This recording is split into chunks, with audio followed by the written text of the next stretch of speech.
बिस्मिल्लाहिर्रहमानिर्रहीम, अस्सलाम वालेकुम।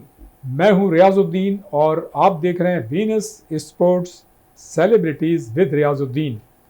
पाक श्रीलंका ओडीआई सीरीज़, सिक्योरिटी खदशात और एक मरतबा फिर वही मंजरनामा के श्रीलंकन टीम जो है उसके 8 खिलाड़ी जो हैं वो श्रीलंका जाने के लिए तैयार। उनकी ख्वाहिश कि सिक्योरिटी खदशात की वजह से जो है वो वापस जाएंगे, लेकिन इस मौके पे पाकिस्तान क्रिकेट बोर्ड के चेयरमैन मोहसिन नकवी ने इंटरवीन किया, उनको कन्वेंस किया और बिल आखिर श्रीलंकन टीम जो है वो अपना दौरा जो है जारी रखने में कामयाब हुई। इसका मतलब ये है कि एक बहुत बड़ी साजिश थी जो पाकिस्तान के ख़िलाफ़ उसको नाकाम बनाया गया और श्रीलंका ने अपना टूर जो है उसको कंटिन्यू किया। और इसमें यकीनन श्रीलंकन क्रिकेट बोर्ड के हुकाम, उनके जो हुकूमत से मुताल्लिक लोग हैं, कंसर्न लोग वो, और ख़ास तौर से टीम के हेड कोच जयसूर्या और दूसरे ऑफिशियल, उनका बड़ा अहम किरदार अदा रहा। मैं ये समझता हूँ कि पाकिस्तान क्रिकेट टीम ने इससे कल जुनूबी अफ्रीका के खिलाफ सीरीज़ जीतने में कामयाबी हासिल की थी। और अगर आप ओडीआई की बात करें ना, तो गुज़िश्ता एक साल के दौरान हमने रमा साल में ख़ास तौर से 11 मैचेस खेले और हम ओडीआई का सिर्फ एक मैच जीत सके थे, लेकिन हमने जुनूबी अफ्रीका के खिलाफ 2-1 से कामयाबी हासिल की। और ये सीरीज़ तो अभी चल रही है, देखते हैं कि इसमें कौन सी टीम जो है वो कामयाब होती है। लेकिन ज़ाहिर है दोनों टीमों के लिए सीरीज़ जो है बड़ी अहम है। देखना होगा कि किसका पल्ला इसमें भारी रहता है। ये बात मतलब बड़ी खुशाइंद है कि पाकिस्तान की टीम जो है इससे कबल भी कमोबेश अच्छी परफॉर्मेंस तो पेश करती रही है, लेकिन मसला वही है कि पाकिस्तान की टीम में कंसिस्टेंसी नहीं है, अनप्रेडिक्टेबल है। कभी हमारी टीम बहुत अच्छी परफॉर्मेंस पेश करती है, कभी हम ख़राब कारकर्दगी पेश करते हैं, लेकिन बहरहाल हमेशा अच्छी तवक्को रखनी चाहिए। पाकिस्तान की क्रिकेट टीम और दूसरी भी टीमें जो है आइंदा वर्ल्ड कप में शरीक होंगी और सभी तैयारी के मराहिल से गुजर रही हैं। दूसरी जानिब हम ये कह सकते हैं कि पाकिस्तान क्रिकेट टीम के कप्तान, ख़ास तौर से T20 के सलमान अली आगा, जिनकी परफॉर्मेंस पे भी बहुत बात की जा रही थी और उनकी कप्तानी पे भी बात की जा रही थी कि वो शायद उस तरह से कप्तानी नहीं कर रहे हैं, लेकिन जनाब उन्होंने कमाल किया है अभी के। जनाब उन्होंने 2 सेंचुरियाँ स्कोर की हैं और उसके साथ साथ 50 स्कोर की है। स्ट्राइक रेट जो है उनका वो जनाब 94 है। तो ये बात बड़ी हौसला अफजा है कि उन्होंने जो है ओडीआई में ये इस परफॉर्मेंस का मुजाहरा किया। यकीनन जिस तरह से उन्होंने परफॉर्मेंस पेश की है, इसी तरह हमारे दूसरे खिलाड़ियों के भी उनकी तकलीद करनी चाहिए। और जनाब बात करते हैं फ़ुटबॉल की। जनाब फ़ुटबॉल में अगर आप देखें तो 40 साला आलमी शोहरत याफ्ता फ़ुटबॉलर क्रिस्टियानो रोनाल्डो जो है ना, उन्होंने तस्दीक कर दी है कि वो 2026 का जो वर्ल्ड कप है फ़ुटबॉल का, उसको खेल के वो रिटायर हो जाएंगे। क्रिस्टियानो रोनाल्डो को ये एजाज़ हासिल है कि उन्होंने 1300 मैचेस में अभी तक वो शिरकत कर चुके हैं। जनाब 950 गोल करने में कामयाब हुए हैं।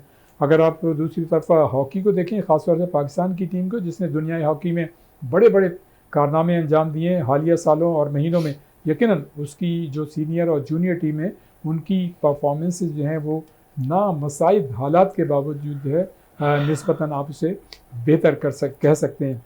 हाल ही में पाकिस्तान की टीम जो है, हाल ही क्या बल्कि अभी जो आजकल पाकिस्तान की टीम जो है बांग्लादेश में 3 मैचों की सीरीज़ खेल रही है और ये सीरीज़ जो है जारी है।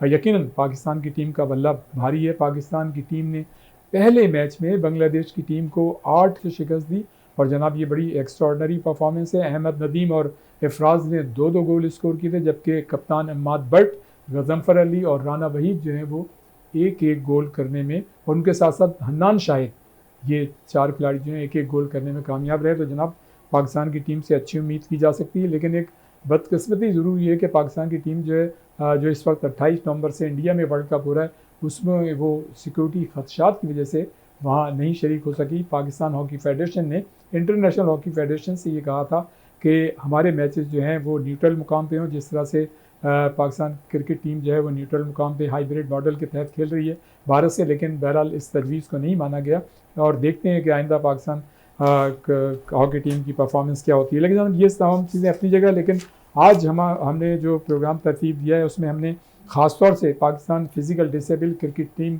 जो एसोसिएशन है उसके हमने मतलब यहाँ नुमाइंदों को ही बुलाया है और हमारे साथ मौजूद हैं मोहम्मद निज़ाम, जो कि बड़े मतलब सीनियर क्रिकेटर भी हैं और बड़ा उनका कंट्रीब्यूशन है, डायरेक्टर हैं Pakistan physical disable cricket association के।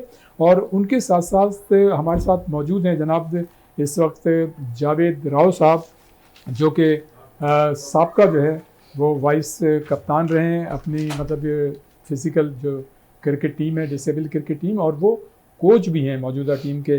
तो वो हमारे साथ हैं और जनाब उनके साथ साथ हमारे साथ टेलीफोन लाइन पर जो आपको ज्वाइन करेंगे वो सीनियर उर्दू कमेंटेटर, जिनका बड़ा मतलब कंट्रीब्यूशन भी है, जिनका बड़ा एक्सपोजर है, एक्सपीरियंस है, हसन जलील साहब, वो हमें ज्वाइन करेंगे। और उनके साथ साथ जनाब आज़ाद कश्मीर से हमको आज ज्वाइन कर रहे हैं मलिक शौकत हयात खान साहब, जो कि director general sports youth affairs and culture हैं Azad government of the Jammu and Kashmir के। लेकिन स्टूडियो में चूँकि हमारे साथ मोहम्मद निज़ाम मौजूद हैं, डायरेक्टर हैं, बड़ा इनका एक्सपीरियंस है, बड़ा एक्सपोजर है। और उनके साथ साथ जैसे मैंने बताया कि जावेद राव जावेद साहब मौजूद हैं। तो उनको सबसे पहले हम निज़ाम साहब आपको खुशामदीद कहते हैं। कैसे हैं आप? ठीक ठाक हैं? खैरियत से हैं? अल्हम्दुलिल्लाह, आप सुनाएं? ठीक हैं। राव जावेद साहब आपको हम खुशामदीद कहते हैं। Thank you very much. कैसे हैं आप? ठीक ठाक हैं? खैरियत से हैं? अल्हम्दुलिल्लाह। अच्छा निज़ाम भाई, आपसे मैं गुफ्तगू का आगाज़ करता हूँ कि पाकिस्तान डिसेबल क्रिकेट टीम जो है वो इंट्रोड्यूस तो हो गई थी 2000 में, लेकिन उसके बाद 2010 से जो है इसका मतलब ये कि बाकायदा शुरू हुआ। क्या कहेंगे इस मतलब ये जो तारीख़ है आपकी इस डिसेबल क्रिकेट? सबसे पहले तो आपका शुक्रिया, आपके चैनल का शुक्रिया, अवेयरनेस का, कि आप मौका दिया आपने हमें बोलने का, अपने बयान करने का, अपनी रुदात। तो असल बात यह है कि ये क्रिकेट जो ना पूरी दुनिया में कहीं भी नहीं थी। ठीक। पाकिस्तान इस क्रिकेट का फाउंडर है और हमने पाकिस्तान में मतलब कराची से स्टार्ट किया इसको। 2007 में हमने स्टार्ट लिया था इसका। सही। तो हमने ट्रायल किए थे। उसके बाद हमारे सलीम करीम साहब जो फॉर्मर हमारे प्रेसिडेंट जी बिल्कुल जी, और वो हमारे पाकिस्तान फिजिकल टीम के पहले कप्तान भी हैं। और वो सारा मतलब उनका ख्याल ही, उनका था आइडिया ये था कि इस तरह की टीम होनी चाहिए। तो मैं ये चाहता हूँ। तो फिर अमीरुद्दीन अंसारी साहब जो माशाल्लाह खुद एक फर्स्ट क्लास क्रिकेटर रहे हैं, बहुत अच्छे अपने ज़माने के, और करंटली जो मैच रेफरी हैं और बड़े अच्छे तरीके से वो एसोसिएशन को लेके चल रहे हैं। तो डिस्कस हुई मेरी उनसे, फिर हमने बातें की आपस में, फिर थोड़ा सा जिद्दोजहद की उसके लिए। तो फिर उसके बाद जाके हमने एक ट्रायल अरेंज किए नेशनल स्टेडियम कराची में। ट्रायल के बाद फिर एक टीम बन गई जिसमें तकरीबन तमाम ही लोग मौजूद थे स्टार्टिंग में। तो उसके बाद फिर हमारा सडनली एक टूर हो गया पाकिस्तान का। लेकिन खेलते किससे? मसला ये था कि ज़ाहिर है फिजिकल डिसेबिलिटी टीम तो नहीं थी इस टाइप की। तो लेकिन हम नॉर्मल लोगों से जाके मैच खेले। फिर उसके बाद जो है वो 2010 में जाके जो है हमने पहला, बल्कि 2008 में हमने टूर किया पहले मलेशिया से सिंगापुर। तो वहाँ पर जो है नॉर्मल टीमों से मैचेस खेले, ज़ाहिर है डिसेबल टीम तो थी नहीं। लेकिन जो है वो फिर उसके बाद 2010 में हमने एक टूर किया जिसमें हमारा इंग्लैंड से जो है हमारी एक सीरीज़ हुई जिसमें वनडे और T20। ये 2019 की बात है मेरे पास। 2010 से 2010 नहीं, इंग्लैंड की जो बात कर रहे हैं। इंग्लैंड से हम दुबई में खेले थे। अच्छा पहली सीरीज में। अच्छा राव जावेद साहब, ज़ाहिर है आप वाइस कप्तान रहे हैं Pakistan physical disable cricket team के, और यकीनन आपने मुख्तलिफ़ टीमों के खिलाफ खेला भी होगा। आप क्या समझते हैं कि आपकी जो टीम की परफॉर्मेंस रही इस पूरे अरसे में, और अब आप जबकि कोच हैं, कितना इम्प्रूव किया है जब आपने पहला मैच खेला था और अब जबकि आप कोच हैं? बिस्मिल्लाहिर्रहमानिर्रहीम। असल में निज़ाम भाई की बात को मैं कंटिन्यू करना चाहूँगा। जिस तरह हमने टीम बनाई, कराची से टीम का आगाज़ हुआ, 4 से 5 प्लेयर्स से हल्के हल्के बढ़ते दूसरे मुल्कों ने बनानी शुरू कर दी। इंटरनेशनल लेवल पे बड़ी पजीराई मिली इस टीम को। और उसके बाद ज़ाहिर है जब शुरू में हमारे पास प्लेयर्स थे, हम लोग नॉर्मल से खेलते थे, ज़ाहिर है उस क्वालिटी प्लेयर्स नहीं थे हमारे पास। लेकिन हल्के हल्के क्वालिटी, इस वक्त इतनी हाई क्वालिटी प्लेयर्स हैं हमारे पास कि सिर्फ हमारे पास ही नहीं, इंडिया के पास, इंग्लैंड के पास, श्रीलंका के पास, तकरीबन दुनिया की सारी टीमें ही बन चुकी हैं। तो क्वालिटी क्रिकेट अब इतनी हाई हो गई है कि अब बहुत आसान नहीं रहा है कि इस क्रिकेट में आप कोई भी नॉर्मल प्लेयर सर्वाइव कर सके। इस क्रिकेट में भी सर्वाइव करने के लिए आपको प्रॉपर मेहनत, स्ट्रगल और सारी चीज़ें, प्रैक्टिस और ये सब चीज़ें करनी पड़ेंगी, तब जाके आप इस क्रिकेट में सर्वाइव कर पाएंगे। सही। और ये क्रिकेट इस वक्त इतनी ज़्यादा हाइप इसकी क्रिएट हो चुकी है कि लेकिन दुनिया में देखी तो जा रही है और खेली भी जा रही है, और एशियन कंट्रीज़ के अलावा बाहर बहुत ज़्यादा पजीराई मिल रही है। हम लोग इसके अभी मुंतज़िर हैं कि हमें सही तरीके से जो है पजीराई मिले, लेकिन क्रिकेट की क्वालिटी बहुत अच्छी हो गई है इस वेरी वक्त। गुड, ज़बरदस्त। जनाब, यहाँ पर ये गुफ्तगू तो खैर जारी रहेगी और यकीनन आप इससे एंजॉय भी करेंगे। यहाँ पर वक्त हुआ एक ब्रेक का, और ब्रेक पे जाते हैं, उसके बाद फ़ौरन वापस आते हैं। यहीं से इस प्रोग्राम को शुरू करते हैं, कहीं जाइएगा नहीं, एक ब्रेक।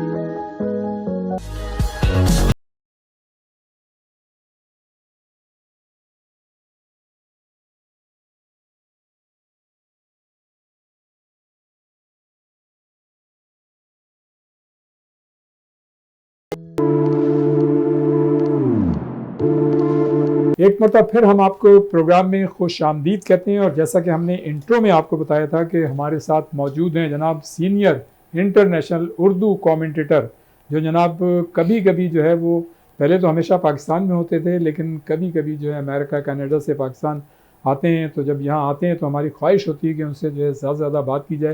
पिछले दिनों हमने उनका एक कॉम्प्रिहेंसिव इंटरव्यू भी किया था, लेकिन जनाब चूँकि सीरीज़ चल रही है इस वक्त श्रीलंका और पाकिस्तान के दरमियान, तो यकीनन हमने चाहा कि हसन जलील साहब से भी हम रब्ता करें, और इस वक्त वो हमारे साथ टेलीफोन लाइन पर मौजूद हैं। हसन भाई, अस्सलाम वालेकुम।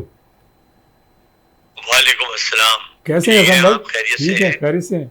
अच्छा हसन भाई, ये बताइएगा कि पाकिस्तान और श्रीलंका के दरमियान क्रिकेट सीरीज़ हो रही है।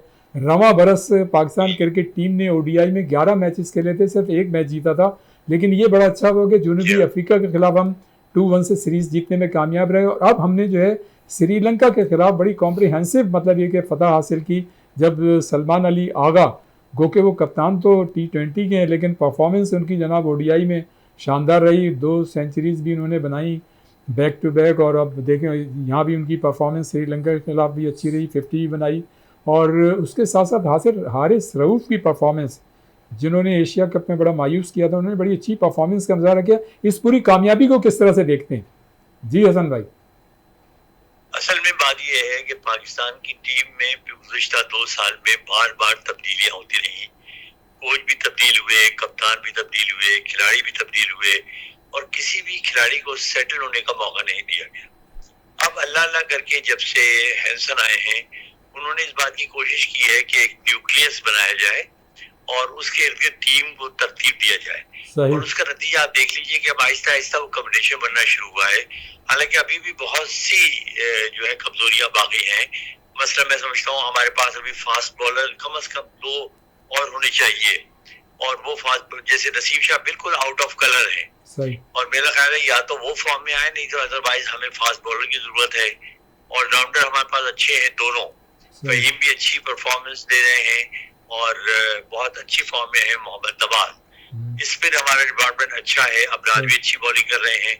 तो अब ये है कि अब जरूरत इस बात की है कि अब हम चंद और लोगों को भी मौका दें, ताकि जो T20 और वनडे के आगे मैचेस आ रहे हैं और वर्ल्ड कप आ रहा है, उसमें हमारी एक मजबूत टीम मैदान में उतर सके। सही। अच्छा, काइंडली ये बताइएगा हसन जलील साहब के बाबर आजम नो डाउट एक बड़े शानदार उनकी परफॉर्मेंस रही है, और मुख्तलिफ मौक़ों पे ICC के बहुत से अवार्ड्स भी जीत चुके हैं, और ICC में रैंकिंग में भी मुख्तलिफ जो फॉर्मेट हैं उसमें नंबर 1 भी रहे हैं।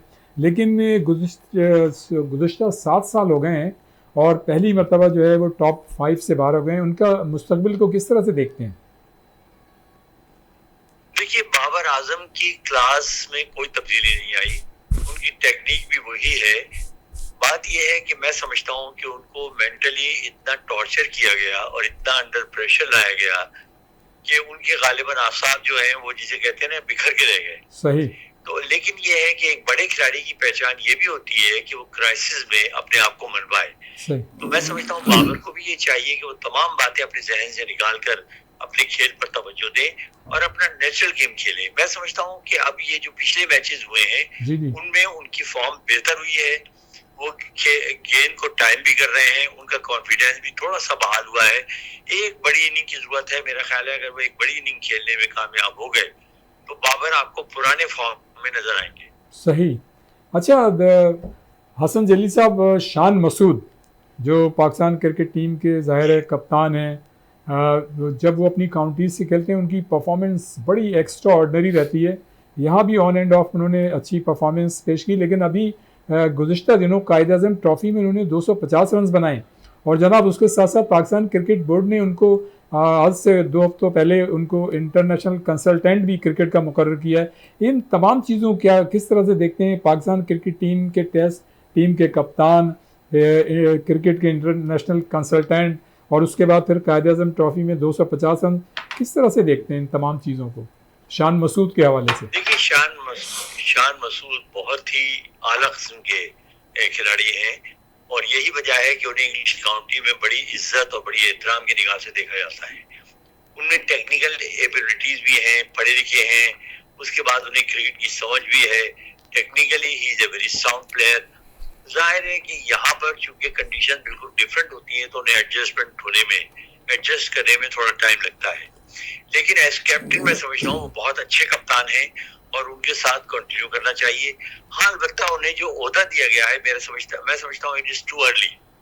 उन्हें अभी खेलते हुए ड्वेल ओहदा नहीं देना चाहिए था ताकि वो खेल पर पूरी तरह कंसंट्रेट कर सके, लेकिन आइंदा आने वाले वर्षों में मेरा ख्याल है कि अगर वो इस ओहदे से इंसाफ करने में कामयाब होंगे, अभी उन्हें चाहिए कि वो पूरी तरह कंसंट्रेट करें अपनी बैटिंग पर। और मेरा ख्याल है कि टेस्ट में उनकी एक बहुत बड़ी इनिंग ड्यू है और मेरा ये ख्याल है आइंदा आने वाले 1-2 साल में वो ऐसी इनिंग जरूर खेलने में कामयाब होंगे।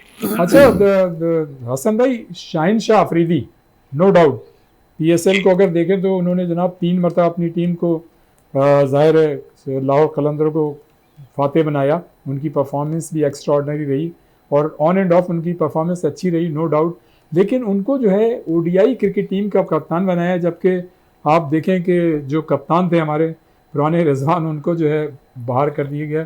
किस तरह से देखते हैं? देखिए, एक तो रिजवान के मामले में बहुत मोहतात होने की जरूरत है। हम रिजवान के साथ वही सलूक कर रहे हैं जो हमने बाबर के साथ किया। सही। दुनिया भर में जो बड़े सीनियर खिलाड़ी होते हैं, अच्छे खिलाड़ी होते हैं, परफॉर्म करने वाले खिलाड़ी होते हैं, उन्हें प्रिजर्व किया जाता है, उनकी देखभाल की जाती है और अगर वो थोड़ी सी देर के लिए आउट ऑफ फॉर्म भी हो जाए तो फिर भी उनकी तरफ से मुंह नहीं फेरा जाता। सही। हमारी प्रॉब्लम ये है कि हमारे जो पसे पर्दा सियासतें जो चलती हैं, जो जोड़ तोड़ होते हैं, उनका निशाना खिलाड़ी बनते हैं। मैं समझता हूँ रिजवान और बाबर ये 2 ऐसे खिलाड़ी हैं जिनको प्रिजर्व किया जाना बहुत जरूरी है। हमें सीनियर खिलाड़ियों की जरूरत है, हमें तजुर्बेकार खिलाड़ी की जरूरत है और अभी तक मैं समझता हूँ आपने जो विकेट कीपर आजमाए हैं, रिजवान के टक्कर का विकेट कीपर और बैट्समैन आपके पास मौजूद नहीं है, तो रिजवान को टीम के साथ रखना चाहिए और मेरा ख्याल है कि वो बहुत अच्छा खेल रहे हैं, अच्छी विकेट कीपिंग कर रहे हैं और फिर सबसे बड़ी बात ये है कि he is a team man. वो टीम को जिस तरह जोश दिलाते हैं और जिस तरह वो टीम को जो है वो मोटिवेट करते हैं, वो बहुत बड़ी बात है। हाँ हसन भाई, बहुत शुक्रिया और इंशाल्लाह जब आप कराची आएंगे तो हमारी अभी से आपसे मतलब है कि रिक्वेस्ट है कि आप जो है स्टूडियो आएंगे और फिर हमको ज्वाइन करेंगे। बहुत शुक्रिया हसन जलील साहब, थैंक यू वेरी मच। जनाब, मैं आपके एडवांस बुकिंग का शुक्रिया अदा करता हूँ। थैंक यू वेरी मच और आपके साथ हमेशा बड़ा मजा आता है। थैंक यू और thank you very much. Thank you. अस्सलाम वालेकुम। अच्छा जनाब निज़ाम साहब, काइंडली ये बताइएगा कि इस वक्त मतलब नेक्स्ट जो आपकी चैम्पियनशिप हो रही है उसमें क्या सूरत हाल है? हमने ये देखा कि 600 या 700 करीब आपके मतलब खिलाड़ी हैं जो इस वक्त इन्वॉल्व हैं या उनकी तादाद जो है और बढ़ी है? सबसे पहले तो मैं आपको बताऊं कि ये क्रिकेट जो ना पूरी दुनिया में खेली जा रही है इससे, जैसा जावेद ने बताया, और जस्ट बिकॉज ऑफ पाकिस्तान, क्योंकि पाकिस्तान इस क्रिकेट का फाउंडर है। सही। और सलीम करीम साहब जो हमारे फाउंडर प्रेसिडेंट और जिनका ये ख्याल था, उनकी वजह से क्रिकेट में समझ में खेली जा रही है। और अमीरुल अंसारी साहब जो हमारे जनरल सेक्रेटरी हैं, उनकी तमाम तर काविशों और कोशिशों के बायस जो है टूर्नामेंट क्रिकेट जो दुनिया में अब खेली जा रही है। इंग्लैंड ने हमें फॉलो किया, इंग्लैंड ने टीम बनाई, उसके बाद फिर दूसरे शहर में जैसे इंडिया ने टीम बनाई है, फिर जो है वो अफगानिस्तान की टीम है, बांग्लादेश की टीम है। तो इस तरह की क्रिकेट आलमी सतह पर खेली जा रही है बिल्कुल, और पाकिस्तान की वजह से। तो जहाँ तक बात है हमारी इंटरनेशनल एक्टिविटीज़ की, तो 10 से 12 इंटरनेशनल एक्टिविटीज़ है जिसमें पाकिस्तान की टीम ने जो है वो बहुत ही डोमिनेट किया है हर टूर्नामेंट में, हर सीरीज़ में। तो ये बहुत खुशाइन बात है, और पाकिस्तान में बड़ा टैलेंट है, मतलब हर, आप समझते हैं कि हर लिहाज से जिस भी शोबे में जाएंगे टैलेंट बहुत है पाकिस्तान। अच्छा, हम ब्रेक पे जा रहे हैं, लेकिन एक छोटा सा सवाल और छोटा जवाब। राव जावेद साहब, 2019 में जो टीम आपकी इंग्लैंड गई थी, तो आप टीम के साथ थे उसमें? नहीं, मैं उसमें नहीं था, नहीं मैं। तो मतलब हमारी टीम जो है उसने अभी तक किन किन टीमों के साथ खेला जब आप वाइस कप्तान थे टीम के साथ? हमने अफगानिस्तान, इंग्लैंड और इंडिया, बांग्लादेश, इन सारी टीमों के साथ खेला है। तो किससे मुकाबला सख्त रहा आपका? हमारा मुकाबला शुरू में तो देखें, डिसेबल टीम पाकिस्तान के फ़ौरन बाद इंग्लैंड में बनी थी, सेकंड डिसेबल टीम वहाँ बनी थी, तो इंग्लैंड से हमारा टफ टाइम होता था। सही। लेकिन उसमें ज़्यादातर हम लोग ले जाते थे बाजी। इंग्लैंड से टफ टाइम होता था, लेकिन 2018 के बाद इंडिया काफ़ी उभर कर आई, क्योंकि 15 में इंडिया की टीम में वो खास बात नहीं थी, लेकिन 2018 में इंडिया उभर कर आया और फिर टफ टाइम इंडिया से होने लगा। सही सही जनाब, ये गुफ्तगू का सिलसिला जो है जारी रहेगा। यहाँ पर वक्त हुआ है एक ब्रेक का, और ब्रेक के बाद फ़ौरन वापस आते हैं, यहीं से इस सिलसिले को शुरू करेंगे। एक ब्रेक।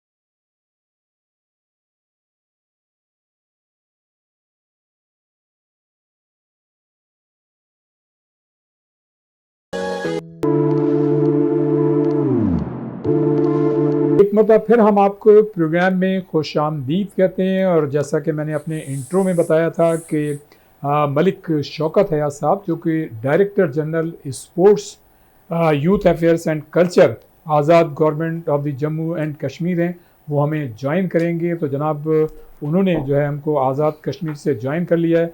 मलिक शौकत हयात खान साहब, अस्सलाम वालेकुम। शौकत साहब कैसे हैं आप? ठीक ठाक हैं?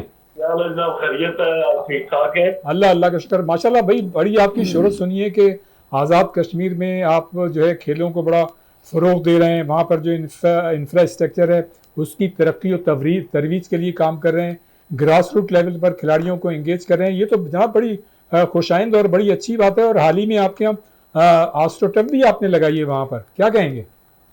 जी बिल्कुल, इसमें तो मेरी दो तरह की दिलचस्पी है जी। एक तो मेरी जो ऑफिशियल जिम्मेदारी है उसको निभा रहा हूँ, दूसरा जो कि मैं खुद स्पोर्ट्समैन रहा हूँ, हॉकी का खिलाड़ी रहा हूँ, तो उस हवाले से भी चूंकि दोहरी दिलचस्पी है। Very good. तो कोशिश है कि अपने टेन्योर में जिस हद तक मुमकिन हो स्पोर्ट्स के फ़रोग़ के लिए स्पोर्ट्स के इंफ्रास्ट्रक्चर को बेहतर किया जाए। अच्छा, अभी आपने हाल ही में मुजफ्फराबाद में जनाब ऑस्ट्रोटर्फ जो है वो इंस्टॉल करवाई है, और उसमें बड़ा आपका मतलब जाहिर है उसकी बड़ा फोकस किया है आपने, कंसंट्रेट किया है। तो इसका बाकायदा मतलब इफ्तिताह कब हो रहा है, इसका क्या प्रोग्राम? जी जनाब, ये ऑस्ट्रोटर्फ है पाकिस्तान स्पोर्ट्स बोर्ड की मेहरबानी है जी। उन्होंने इसको फुली स्पॉन्सर किया है। अच्छा। और इसमें जिस हद तक मुमकिन हो सका मेहनत की, और अल्लाह ने मेहनत का सबक दिया है। और इंशाल्लाह जल्द ही जो हमारे मिनिस्टर IPC है राणा सनाउल्लाह खान साहब, तो जो ही वो हमें टाइम देंगे इंशाल्लाह इसका बाकायदा इफ्तिताह करवाया जाएगा। और मेरी कोशिश है कि इफ्तिताही तकरीब जो हमारे हॉकी के हमारे कौमी हीरो है जिन्होंने दुनिया हॉकी में पाकिस्तान का सरजलाली परचम और पाकिस्तान के कौमी तराने को बुलंद किया है, उनको बुलाकर एक दोस्ताना मैच करवाया जा सके वेटरन का, और ये चीज पेश नजर है। इंशाल्लाह ये जल्द ही मुमकिन होगी। ये तो बड़ी अच्छी चीज़ है जनाब। अच्छा ये बताइएगा, जहाँ जहाँ हमने देखा है कि हॉस्पिटल रखी है या वहाँ पे बाकायदा कोई स्ट्रक्चर है, पेविलियन बना है, तो वहाँ पर मतलब एकेडमीज भी कायम है, तो अगर है कोई आपका इरादा कि वहाँ पे एकेडमी भी कायम की जाए जिसमें करीबो मजदार के बच्चे जो हैं वो शामिल। जी मुजफ्फराबाद में हमने हॉकी एकेडमी को कायम किया, और उसमें अभी जो है ना अंडर 15 मेरा जो शाम का जो सेशन है उसमें 50 से ज्यादा बच्चे हैं। वेरी गुड, जबरदस्त। दिन को सुबह 8 बजे के बाद शुरू हो जाता है।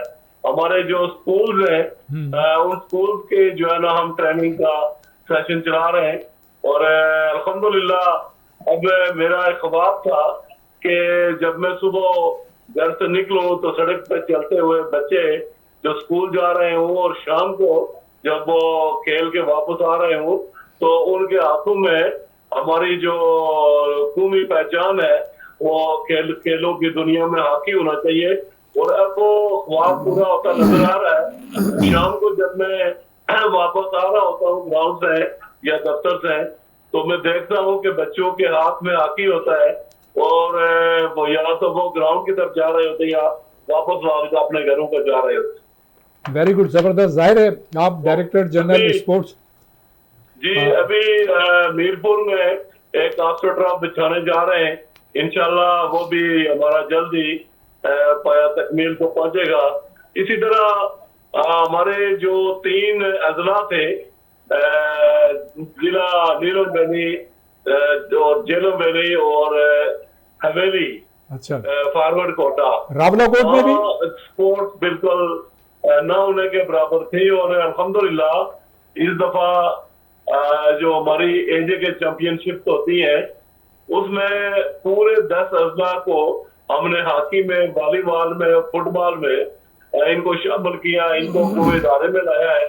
और अभी डिस्ट्रिक्ट नीलम वैली में हॉकी का ग्राउंड बना रहा हूँ। इंशाल्लाह ये 1 महीने 1.5 महीने तक वो जो खेलने के काबिल हो जाएगा। इसी तरह कोटली में हॉकी का ग्राउंड जो है वो बिल्कुल वो तकमील के मरहले में है। वो आप ये समझें कि 98% जो है ना वो मुकम्मल हो चुका है। इसी तरह वो जो बाग में हम हॉकी का ग्राउंड बना रहे हैं, बाग वो हमारा जिला पुंछ से अलग होकर डिस्ट्रिक्ट बना है। पहले जिला पुंछ था और अब डिस्ट्रिक्ट है। वहां पर बड़े सगीर पाक और हिंद की जो कौमी हॉकी टीम थी जिसका कप्तान ध्यानचंद था, उसके साथ का जो खिलाड़ी वो बाग के थे मोहम्मद हुसैन दड़े, जिन्होंने 1936 में समर ओलंपिक में जर्मनी की टीम को फाइनल में हिटलर की मौजूदगी में हरा कर दुनियाई हॉकी में अपना लोहा मनवाया। वेरी गुड, जबरदस्त। वहाँ बड़ा टैलेंट है, वहाँ का हक बनता है। इंशाल्लाह अभी तो वो हम ग्राउंड हॉकी का बना रहे हैं और फंड दस्तियाब होने पे वहाँ भी ऑस्ट्रोटर्फ की तनसीब की जाएगी। अच्छा शौकत साहब ये बताइएगा कि रावलाकोट में भी ऑस्ट्रोटर्फ का है प्रोग्राम वहाँ पे? रावलाकोट में जो है वो 2014 में ऑस्ट्रोटर्फ वहाँ पे मुकम्मल हो गई थी। जी। और वो उसपे टूर्नामेंट्स होते हैं, वहाँ पे ट्रेनिंग सेशन भी चलते हैं। जबरदस्त। और वो एक्टिव है। अच्छा, हॉकी के अलावा और कौन से खेल हैं जिनको आप पैटेंट्स करते हैं और उनको प्रमोशन के लिए काम कर रहे हैं? हमारे पास जो ट्रांसपोर्ट बोर्ड के जो उस पे है 42 जो फेडरेशन है, वो सारे गेम को हम जो है ना उनको ऑर्गेनाइज कर रहे हैं। वेरी गुड, जबरदस्त। कोई और बात अगर आप स्पोर्ट्स के हवाले से कहना चाहें तो यू आर मोस्ट वेलकम। जी बस मैं ये भी एक जो मेरा ख्याल है पूरे मुल्क में कहीं भी नहीं होगा। मेरे हॉकी को बाहसियत कौमी खेल और एथलेटिक्स को मदर ऑफ स्पोर्ट्स के जो है ना वो उस हैसियत से गवर्नमेंट नोटिफिकेशन करवाया सारे तालीमी इदाराजात में, वहाँ वो सरकारी हो या प्राइवेट हो, कि ताकि इन गेम्स को जो है ना वो तरजीह दी जाए और दोबारा हम जो है वो दुनिया हॉकी में अपने उस अरूज पे पहुंचे और एथलेटिक्स में हम जो है वो मेडल्स हासिल कर सकें। आप देखें कि हमारी क्योंकि मुल्क भर में स्पोर्ट्स से लोगों की दिलचस्पी खत्म हो गई, स्कूलों में स्पोर्ट्स नहीं हो रही, और आप देखें कि बहुत जमाने के बाद एक एथलेटिक्स में अब जो है ना वो मेडल आया। जी बिल्कुल, जी बिल्कुल, और बिल्कुल। इसके अलावा हमारी स्पोर्ट में जो है वो भरपूर खदादा सलाहियत जो है लोगों के में होने के बावजूद, नो डाउट, एक टैलेंट होने के बावजूद हम उसको जो है वो नहीं कर सके। Very good. इसकी वजह से जो है वो हमें इसमें मेडल्स की दौड़ में और उसमें बहुत पीछे है। बिल्कुल, इंशाल्लाह ताला अल्लाह जिस तरह से पाकिस्तान हॉकी टीम ने एक ज़माने में दुनिया हॉकी में पाकिस्तान के सब जिलाली परचम को बुलंद किया था, यकीनन आइंदा भी आप जैसे लोगों की कोशिशों की वजह से एक मरतबा फिर जो है अगर इसी तरह से खिलाड़ियों को हम उनकी हौसला अफजाई करते रहे तो हम एक मरतबा फिर कौमी परचम जो है बुलंद करने में कामयाब रहेंगे। मलिक शौकत हयात खान साहब, director general sports, youth affairs and culture, Azad government of the Jammu and Kashmir, हमारे साथ टेलीफोन लाइन पर मौजूद थे। बहुत शुक्रिया मलिक शौकत साहब, आप हमारे साथ मौजूद थे। इंशाअल्लाह ताला आइंदा भी आपको दावत देते रहेंगे। और इसके साथ ही मैं आपको आखिरी जुमला कि सब दलाली परचम के लिए हमारे जवान अपनी जानों का नजराना पेश करते हैं और हमारे खिलाड़ी इसको अपनी सलाहियतों से दुनिया में जो है बुलंद करके जो है ना वो इसको इसकी इज्जत में और एहतराम में इजाफा कर रहे हैं। और ऐसे लोगों को सलाम। Very good, thank you very much Shaukat साहब। इंशाल्लाह ताला आपसे मजीद बात होती रहेगी बाद में। Thank you very much. और इसके साथ ही नाज़रीन यहाँ पर वक्त हुआ एक ब्रेक का, और ब्रेक के बाद जैसे ही फ़ौरन वापस आएंगे तो जनाब एक मतलब फिर जैसा कि हमारे साथ मौजूद हैं इस वक्त Pakistan physical disable cricket team के डायरेक्टर मोहम्मद निज़ाम साहब मौजूद हैं, और उनके साथ साथ Pakistan physical disable cricket team के साबिक वाइस कप्तान और मौजूदा क्रिकेट टीम के कोच राव जावेद साहब मौजूद हैं। तो उनसे गुफ्तगू जो है कि उसका एक मतलब फिर उनसे बात करेंगे। इसके साथ ही एक ब्रेक, और ब्रेक के बाद फ़ौरन वापस आते हैं। कहीं नहीं जाइएगा, हमारे साथ रहिएगा।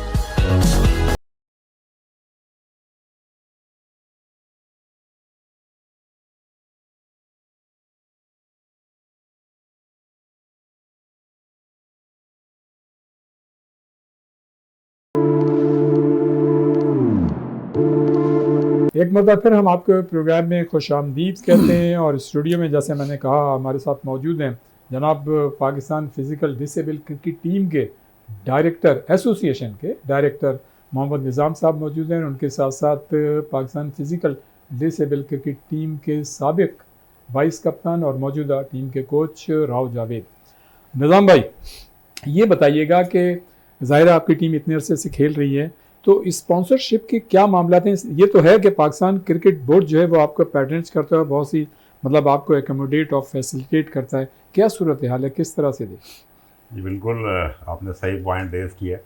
स्पॉन्सरशिप के हवाले से जब स्टार्टिंग हमने इसको स्टार्ट किया था तो हमारे जो सलीम करीम साहब जो फाउंडर प्रेसिडेंट है वो टोटल करते थे अपने पॉकेट से, अपने दोस्तों की पॉकेट से। लेकिन जैसे जैसे खेल आगे बढ़ा, इंटरनेशनल लेवल पर गया, तो जाहिर है फिर उसके अखराजात भी ज़्यादा बढ़ते रहे। फिर जो है वो पाकिस्तान क्रिकेट बोर्ड ने हमें मतलब हम उससे एफिलेटेड हैं, और पाकिस्तान क्रिकेट बोर्ड हमें पार्शली भी सपोर्ट करता है, मॉरली भी सपोर्ट करता है।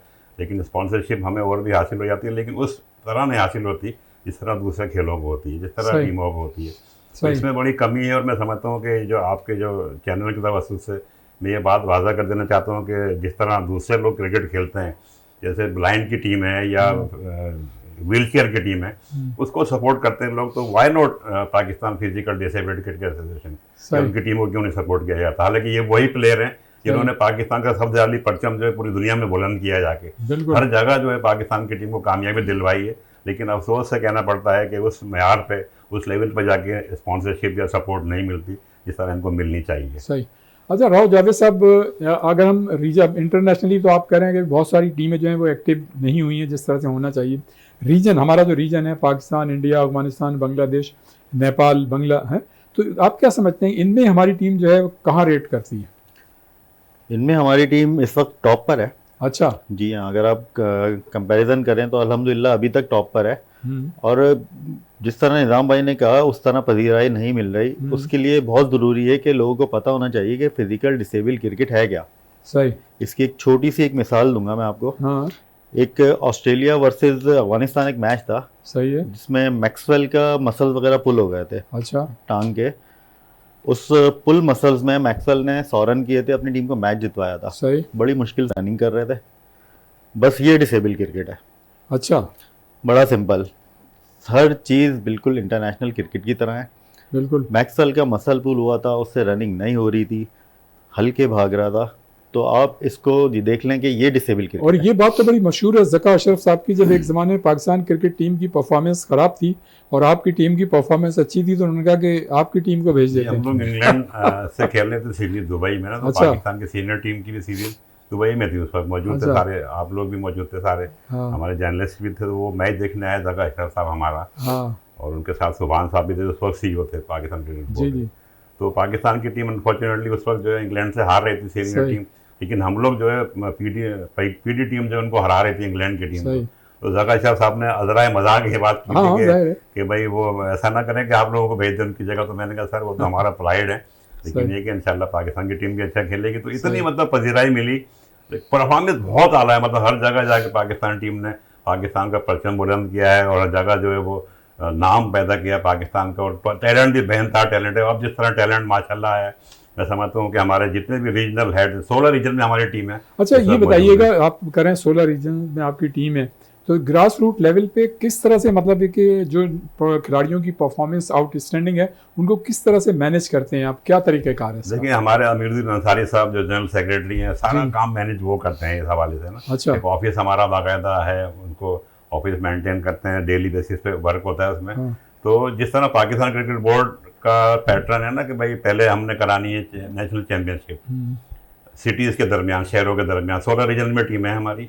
तो लेकिन हमने इस दफ़ा किया ये है कि हमने ग्रेड 1 में 8 टीमें, वो ग्रेड 2 में 8 टीमें रखी हैं, सही। ताकि ग्रेड 1 के जो टीम हैं वो 8 टीमें खेलती हैं आपस में, फिर उनके दरमियान दो फाइनल होता है, दो टॉप टीमों के दरमियान। सही। जो टीम बॉटम पे आती है रेलीगेट हो जाती है, ग्रेड 2 में चली जाती है, सही। ठीक है। वहां से एक टीम ऊपर आ जाती है। तो ठीक ये है, वही जैसे सिलसिला- पहले था कि 2 टीमें, मतलब एक ये जी जी बॉटम की वो उसमें जी सही। बिल्कुल उसी तरह से कंपटीशन थोड़ा सा बढ़े, क्योंकि उस वक्त जब 16 रेजिडेंट साथ खेलते थे तो जो कमज़ोर टीमें थी वो मुकाबला नहीं कर पाती थी, इसमें कंपटीशन बहुत बढ़ गया और टैलेंट बहुत नज़र आ रहा है अब तो।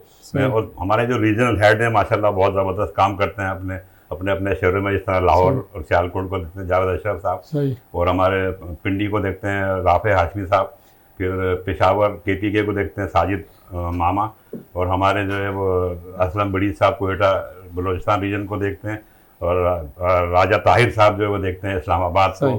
फिर जो है जमील कामरान साहब एक बड़ा नाम है अंपायरिंग की दुनिया में भी, वो भी जो है माशाल्लाह जो है वो भावलपुर और मुल्तान की टीम बड़ी चैंपियन है मतलब इस वक्त ना। अच्छा, वेरी गुड, बहुत डोमिनेट करती है, उसके प्लेयर भी काफ़ी हैं। ठीक है। अच्छा राव जावेद साहब, आप ज़ाहिर है वाइस कप्तान भी रहे, वहाँ का एक एक्सपीरियंस आपका, और फिर आप कोच हैं, तो मतलब क्या समझते हैं कि डिसेबल जो क्रिकेट है, फिजिकल डिसेबल क्रिकेट, इसमें कोचिंग के लिए किन एसेसरीज़ की ज़रूरत होती है? क्या मतलब ऐसी चीज़ें हैं जिनसे आप अपनी चीज़ों को इम्प्रूव कर सकते हैं? कोई ख़ास इसकी कोई अलग से कोई एसेसरीज़ नहीं है। अच्छा, एक नॉर्मल क्रिकेटर की तरह जिम वगैरह जो होता है उसमें?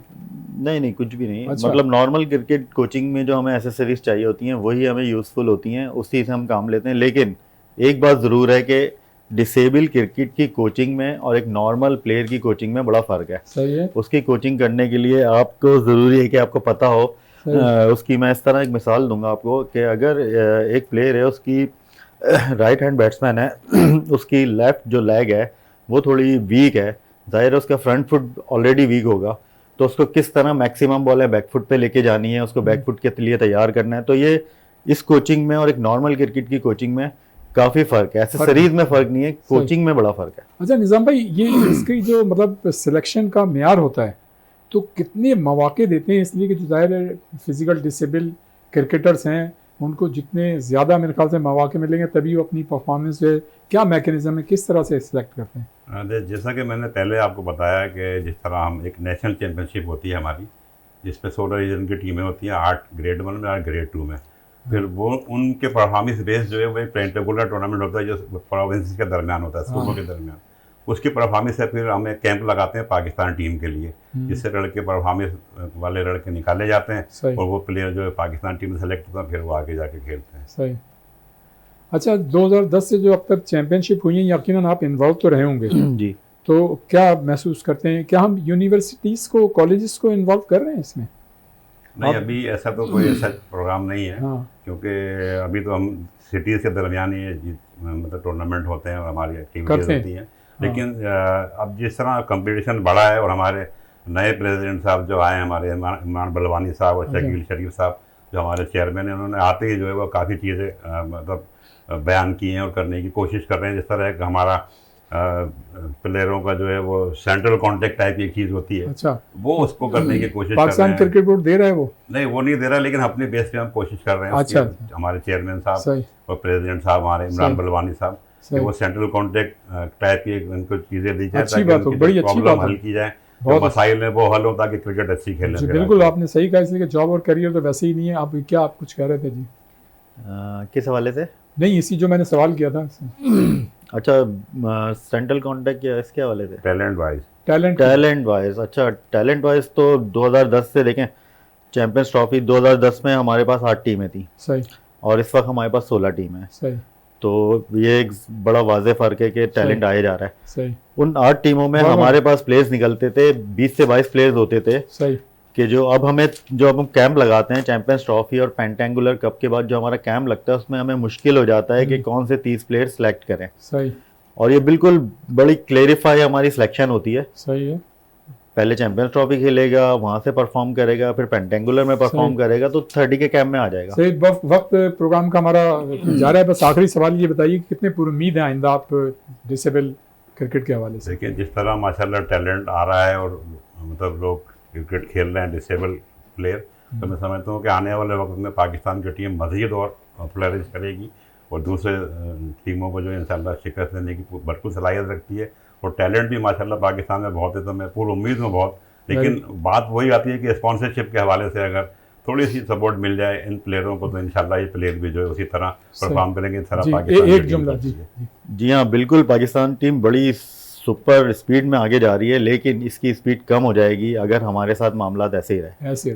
लेकिन अच्छी उम्मीदें हमेशा, अच्छी उम्मीदें तो सर 15-16 साल से लगाए रखी है। नहीं, देखिए जितनी भी हमारी पाकिस्तान की टीमें हैं, उन्होंने ऑन एंड ऑफ दुनिया मतलब खेल में पाकिस्तान के सब्ज़ हिलाली परचम को बुलंद किया और इंशाल्लाह आइंदा भी करते रहेंगे इंशाल्लाह। मोहम्मद निज़ाम साहब, director Pakistan physical disable cricket association, बहुत शुक्रिया आपका, आप तशरीफ़ लाए। और जनाब कोच जो आप मौजूदा क्रिकेट टीम के हैं अपनी, और वाइस कप्तान भी आप रहे हैं, राव जावेद साहब, आपका बहुत बहुत शुक्रिया। इंशाल्लाह ताला फिर किसी वक्त आपको और दावत देंगे ताकि इस पर हम मज़ीद मतलब। अच्छा, हमारा एक नाम रह गया, वरना जावेद अशरफ साहब लाहौर और सियालकोट को देखते हैं। चले, वो भी बहुत माशाल्लाह एक्टिव हैं और बहुत ही अच्छे अंपायर रहे अपने ज़माने के। चलें, ये भी चला गया। बहरहाल ये नाज़रीन आज का हमारा प्रोग्राम था। यकीनन आपको ये प्रोग्राम पसंद आया होगा और इसकी फ़ीडबैक हमको ज़रूर दीजिएगा। इंशाल्लाह अगले हफ्ते नई शख्सियत या नई शख्सियात के साथ एक मरतबा फिर हम आपकी खिदमत में हाजिर होंगे। उस वक्त तक के लिए रियाजुद्दीन को इजाज़त दीजिए। अल्लाह हाफ़िज़।